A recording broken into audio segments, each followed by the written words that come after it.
Madame Sandra Ablamba-Johnson, ministre, secrétaire générale de la présidence du Conseil, a présidé au nom du président du Conseil, ce 7 août 2025 par visioconférence les travaux de la 32e session ordinaire du Conseil des ministres de l'Observatoire économique et statistique d'Afrique subsaharienne, AFRISTA.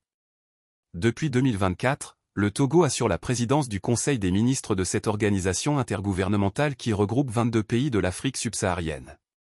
Cette session a vu la participation des ministres et représentants des États membres et des banques centrales. Dans son allocution d'ouverture, Madame le ministre a, au nom du président du Conseil, exprimé sa gratitude aux États membres pour la confiance faite au Togo pour présider le Conseil des ministres de l'AFRISTA.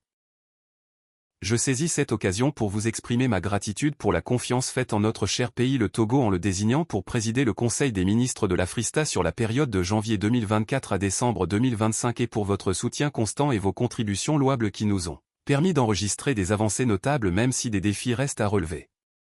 Elle a rappelé l'importance de l'AFRISTA pour le renforcement des systèmes statistiques permettant le pilotage des actions de développement des États membres et évoqué les difficultés auxquelles cette institution fait face, tout en exhortant les États membres à poursuivre les efforts pour le paiement de leur contribution au fonds AFRISTA.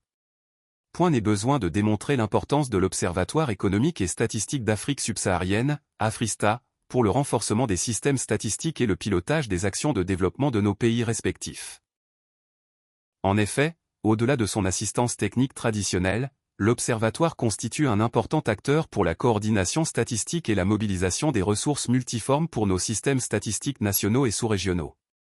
Son rôle de promotion des outils et des méthodes de production statistique harmonisées qu'utilisent nos statisticiens contribue à rehausser la crédibilité de nos données statistiques vis-à-vis de nos partenaires au développement nationaux et internationaux. Au cours des travaux de la session, le Conseil a suivi avec attention et pris acte des rapports de mise en œuvre des plans d'action 2023 et 2024 de l'AFRISTA ainsi que des décisions de la 31e session du Conseil des ministres et de la situation du paiement des contributions des États membres au fonds AFRISTA sur les périodes 2006 à 2015 et 2016 à 2025.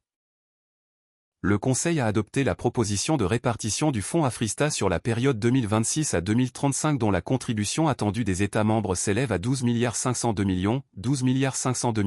de francs CFA et élu la Guinée équatoriale à la présidence du Conseil pour la période de janvier 2026 à décembre 2027. 4 résolutions ont été également adoptées.